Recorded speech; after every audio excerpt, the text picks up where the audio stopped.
How you doing, everybody? Matt Dinerman here. Another edition of Out of the Starting Gate with Matt Dinerman, sponsored by Oaklawn Park. And we've got a lot of good content for you today. We'll recap, of course, last week's Apple Blossom and Count Fleet handicaps. We got a couple of breaking news stories for you that we're going to go over, and then we'll talk about this week, specifically the Saturday stakes races on the program. 12 races on Oaklawn Handicap Saturday, this Saturday, with first post at about 12:30 p.m. Let's get right to it, everybody. What you might have missed. We're going to start off with that, and I would imagine a lot of folks that are horse racing fans would have watched these two races, but we're going to recap the two stakes from last Saturday on Apple Blossom Day. We had a great crowd of about 40,000 people to take in the Horse of the Year, Torpedo Anna, watching her in the Apple Blossom Stakes, her third career start here at Oaklawn Park. Before we get to that, though, we're going to go back to race number 8 and talk about the Count Fleet Handicap, which every year is the biggest race for sprinters here at Oaklawn Park. And Booth did not disappoint as the low odds favorite. Let's take a look at this replay here. Booth, a son of Mitoli, who actually won the Count Fleet in 2019 and went on to win the Breeders' Cup Sprint for Steve Asmussen and the Hellegrove family, who of course also own Booth. So really a full circle type of moment to see the son of Mitoli for them. Booth winning the Count Fleet.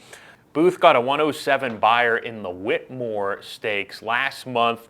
Then he received a 105 in the Commodore overnight, actually 2 starts ago. But if you look at the buyer he received in the Count Fleet, he got a 97 buyer. So some folks might think, well, he regressed a little bit. Maybe so, but if you watch the race, Anarchist, the Southern California Invader, for jockey Kyle Frey and trainer Doug O'Neill, they took it to Booth early. They went 44 and change for the half.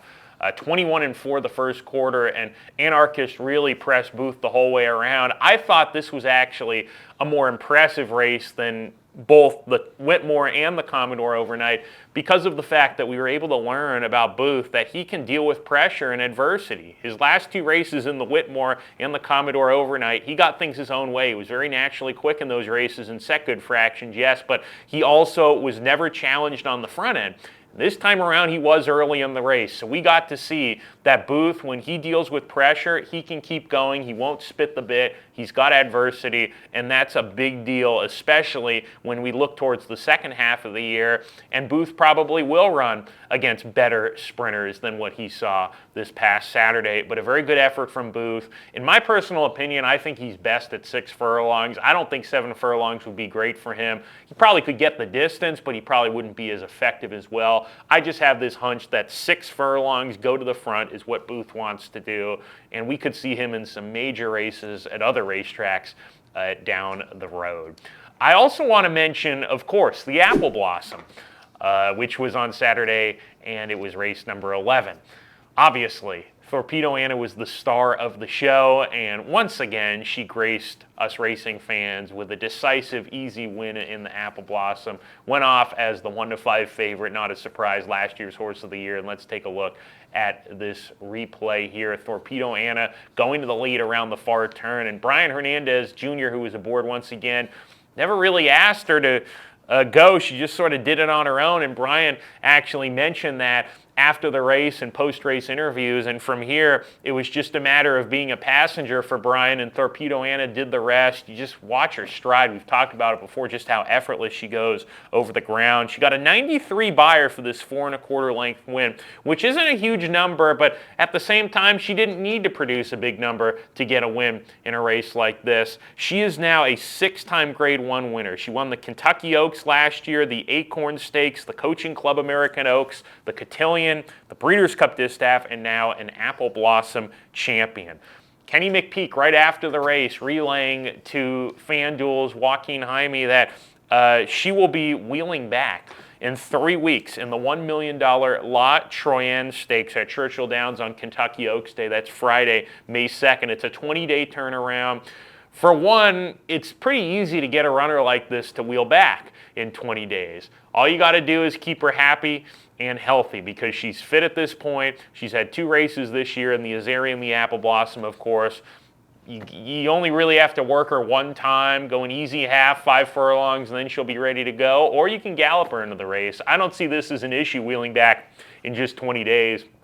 And I also like the fact that she didn't expand too much energy in the apple blossom. It looked like she won pretty effortlessly, and she wasn't really blowing that hard after the race. She could probably not even be able to blow out a match the way she came back. I mean, she was just totally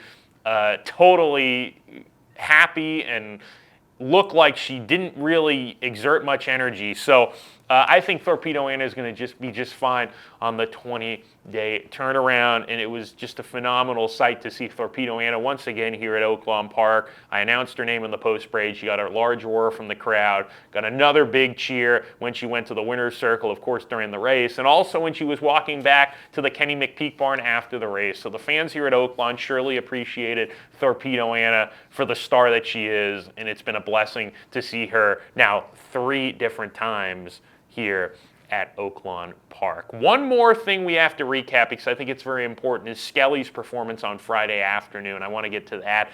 Skelly, the 2-time Count Fleet Handicap winner of 2024 and 2023, took some time off after a poor effort in the Breeders' Cup Sprint in November. Comes back a day before the 2025 Count Fleet. He let his stable buddy Booth win this year's Count Fleet. Skelly ran in this allowance race here, and this was as impressive as he's ever shown us here at Oaklawn Park with regards to performances in the past. He looked fantastic in this race as you take a look at the replay, and I would imagine that Skelly, we're going to see him possibly in the Lake Hamilton Stakes at the end of the meet. I think that's a goal they want to try to shoot for here because he loves Oaklawn Park, and this horse showed it here in this race. He was much superior to the other horses. That said, he was very, very fast, won with more in the tank, went a very, very fast time, and Skelly earned a triple-digit buyer for this win. So Skelly, good to see him back in winning form. That's what you might have missed last week. A lot of good horses, fast horses running this past week at Oaklawn Park. Before we get to the stakes action this week, let's give you some breaking news, shall we, on the Kentucky Derby front, or should I say the Kentucky Derby front from last year, 2024. Mystic Dan. He, of course, was 3rd in the Arkansas Derby here last year, won our Southwest Stakes here last year, and went on to win the Kentucky Derby. His first start since an off-the-board finish in the Pegasus World Cup Invitational at Gulfstream is coming here at Oaklawn Park. He will be making his next start on closing day in the Lake Ouachita Stakes. That's a $200,000 race at 1 1/16. It's not graded. It'll be on Saturday, May 3rd, and this news was first relayed, put out there by Daily Racing Form's Mary Rampolini. Mystic Dan has been here for a couple of weeks, and I actually got a chance to see him work out, and he looked terrific, but you don't need to trust me. You can trust the video for this, so let's take a look at it. Mystic Dan here. You can go to oaklawn.com/racing/workouts to find this replay of this workout here. He looked terrific in this workout here, cruising alongside of the workmate, easily blowing by him. And then after the finish line into the first turn, Robbie Alvarado, who was aboard here, let him really kick it into top gear and sprint another furlong here and looked really good doing so. The kick was automatic. He went right on with it when Robbie asked him, and he was on a hold before this, willing to do more. I think based off this work, if he continued to look well, I would imagine we're going to see the better side of Mystic Dan this time around. His first 2 races in December and January since a break after the Belmont last year were not great, but this work indicates that he's still got something in the tank. So I thought this was a very good work from him. He is supposedly to be ridden by Francisco Arrieta in the Lake Ouachita. Brian Hernandez Jr., of course, is regular rider. We would imagine he'd have engagements on Kentucky Derby Day at Churchill Downs. So Francisco Arrieta, if that is the case, will be aboard Mystic Dan. Another breaking news topic to note, Oaklawn has added a Thursday race card. Thursday, April 24th, we have added a race card. We had a number of cancellations this year, and we want to add another race card here to make sure that our horsemen, our owners, our fans get to win an additional day, whether it be playing the races, jockeys being aboard horses, trainers, owners, breeders winning some money there on that front. So we're happy to add that card Thursday, April 24th here at Oaklawn Park. And finally, a good battle in the jockey standings between 3 riders, Christian Torres, our two-time leading rider here in 2024 and 2023. He is currently atop the standings, in the jockeys standings, with 53 wins at the current meeting. Francisco Arrieta not far behind, though, just two back with 51 wins. Both riders are represented by Cody Autry. And then Rafael Bejarano, he's got 49 wins. So he's only about 4 wins behind Christian Torres here as the top spot. So it's a pretty tight battle here between those three. And even Tyler Bacon, who lost his Bug Apprentice a couple weeks ago, he has 46 wins. So there's 4 riders here that are all having very, very good meetings.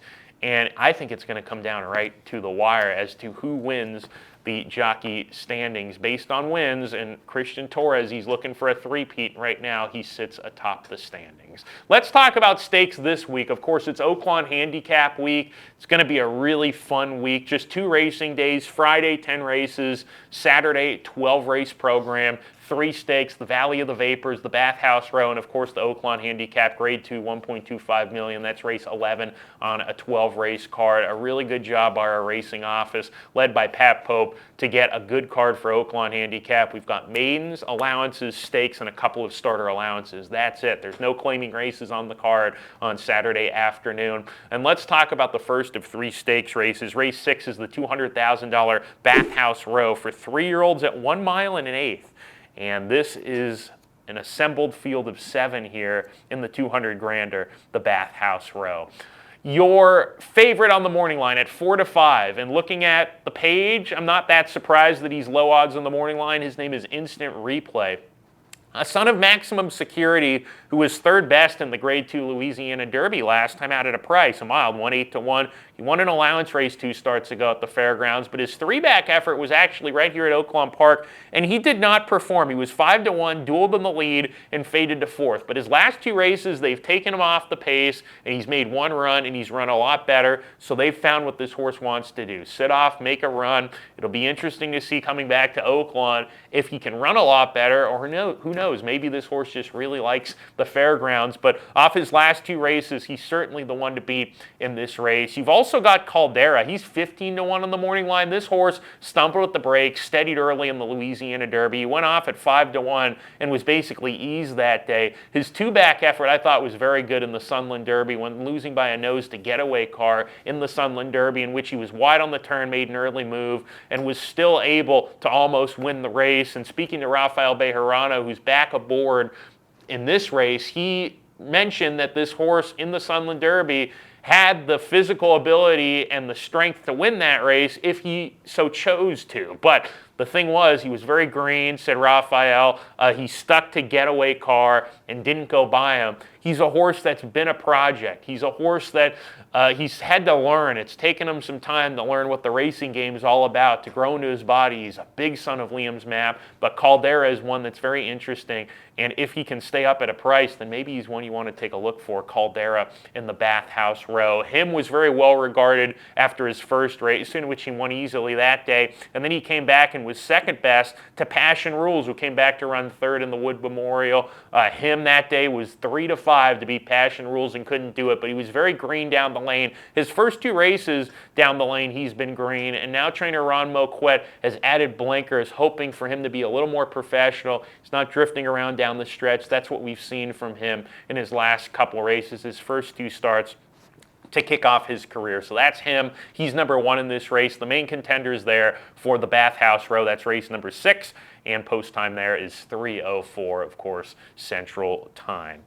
We fast forward to race number 10. Now the fillies, the 3-year-old fillies, get their chance to shine. The $200,000 Valley of the Vapors Stakes at 1 mile, of course, for the 3-year-old fillies in this race. And here's the field signed on in this spot. I think this is a fairly competitive race. You've got 8 runners in here. Your morning line favorite is number 4, Quantum Burst. Comes off a gate-to-wire win at Colonial Downs going a 1-turn mile. Was 1 to 9 to win that day. She broke her maiden at Churchill Downs going 7 furlongs. Her only try at 2 turns was over a sloppy track, and she ran 2nd as the favorite. A daughter of Munnings has always been well regarded. Going the short stretch 1 mile, shouldn't be a problem for her. She has yet to prove that she's best at 2 turns or can run as well at 2 turns as the 1 turns. That said, she won at the 1-turn mile last time out. Very different type of scenario going a 1-turn mile versus a 2-turn mile like here at Oaklawn. That said, though, she has ability clearly and looks to get some black type in the Valley of the Vapors for trainer Eddie Keneally and jockey Flavian Pratt.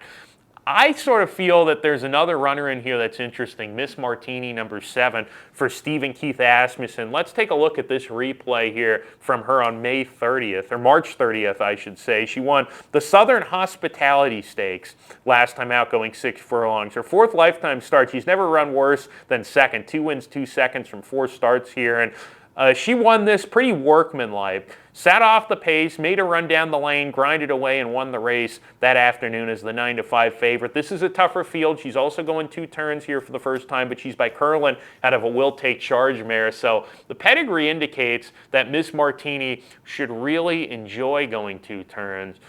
To me, I watch her, and I like what Steve Asmussen has done. She's one that I think, like a lot of the Curlins, is going to improve with time. She's not a bigger frame filly. She's actually a bit on the lighter side, the smaller side at this point.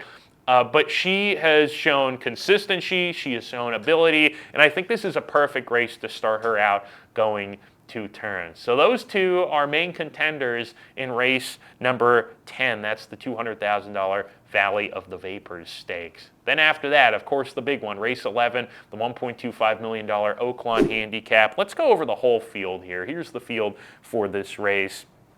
A really good field assembled here. They're going 1 1/8 miles. And of course, 8 runners are in this race. We're going to go in post-position order here. We're going to start with Go West Go. This horse is running out of his conditions, was 3rd best last time out in a starter allowance race. Hit the board once in an allowance race, sprinting a non-2 lifetime allowance. Obviously, this is a tough spot for him, running out of conditions. First time routing as well. He's got pedigree to like routing, but he's probably going to have to look for an easier spot to get a win. Number 2 is Disarm, who makes his 2nd start off a layoff, one of 2 runners for Steve Asmussen and Winchell Thoroughbreds in this race. Here's the replay of Disarm's last race off the break on March 14th. Stocked the pace and defeated Ben Duke, who of course we saw come back to run 2nd to Bishop's Bay in the American Pharoah Overnight Stakes on Arkansas Derby Day. This was a good effort from Disarm, a workmanlike run.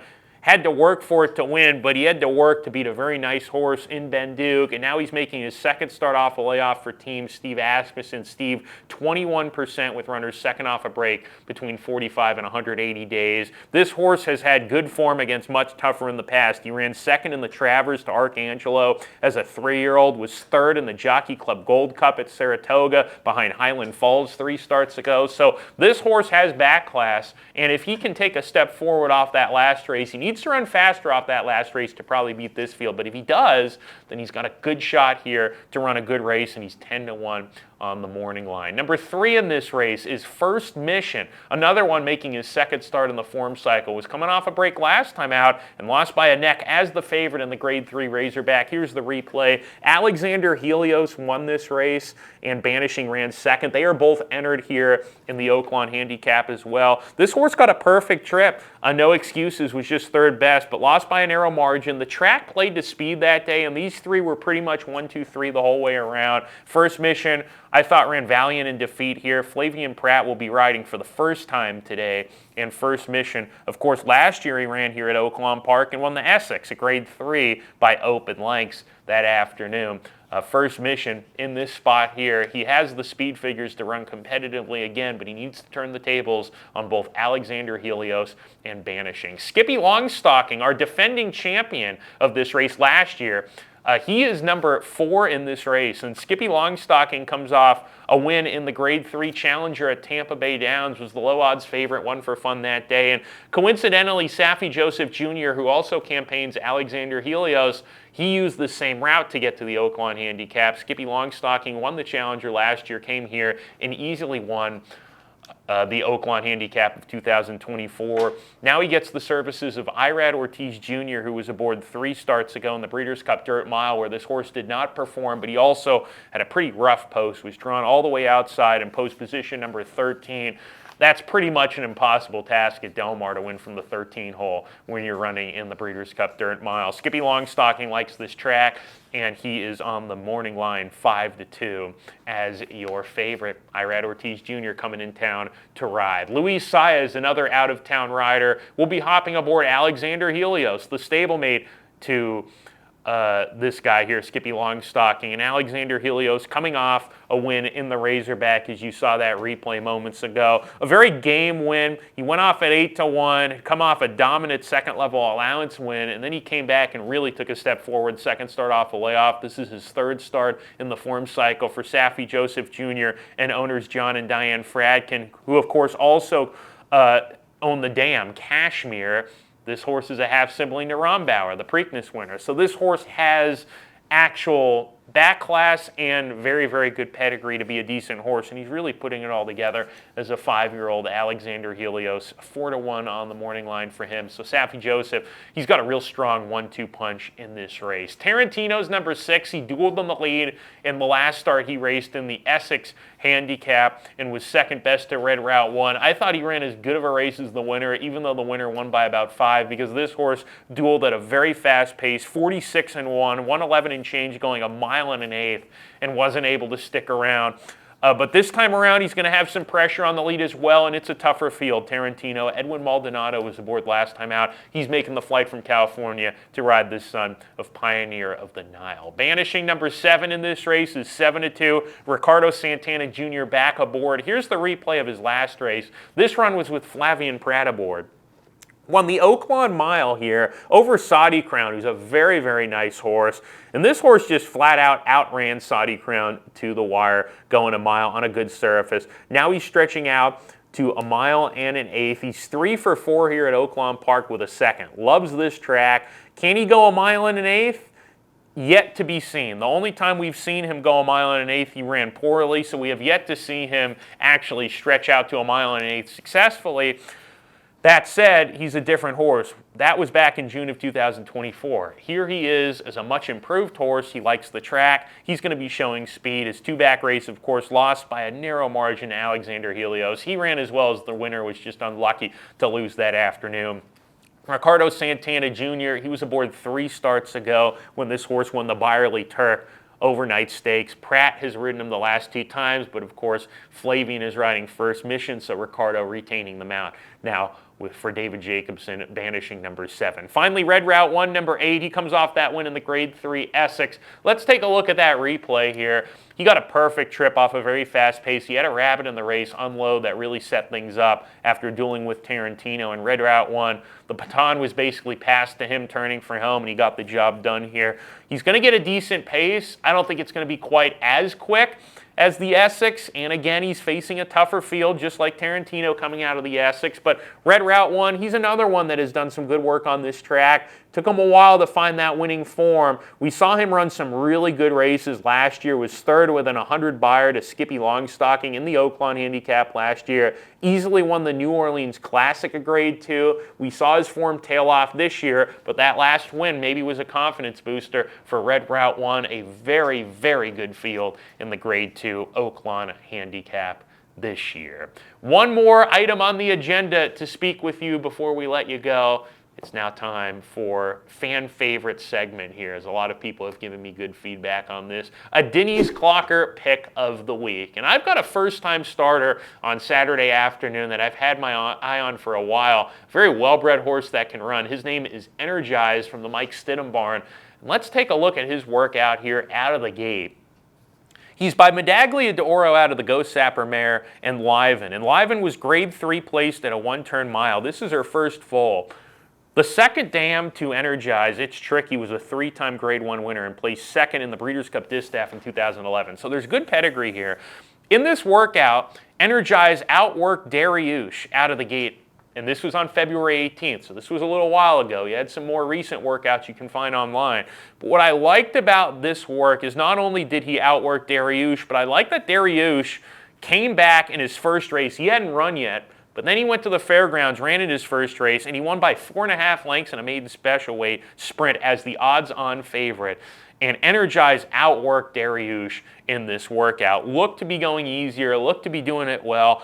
I wonder if maybe Energize wants a little more ground because early in the work, he's aggressively ridden to keep up with Dariush. It's clear that Dariush has a little more sprint, sort of speed type of horse, but as the work got longer, Energize got better. So that's the only concern I really have with Energize in this first race. Mike Stidham's about 20% with firsters. He, of course, trains Energize. So this outfit can fire first out. Does he want a little more distance? The breeding says he probably does. Maybe this horse will be fine sprinting. I think he's got talent, though, so I'm either going to pick him on top or I'm going to pick him underneath in exotics. But Energize is a horse with some ability you want to make sure to watch out for. And he goes in race 5 this Saturday here at Oaklawn Park. That does it for another edition of Out of the Starting Gate with Matt Dinerman, and we'll see you next week here for more coverage going over, of course, the Oaklawn Handicap, some other fun stuff for you. But remember, live racing here at Oaklawn Friday and Saturday. Sunday's Easter. We're going to take Easter Day off and let everybody have a good time on the holiday. So, happy Easter to you if you celebrate, and we will see you next week. Enjoy Oaklawn Handicap Week and make some money, will you?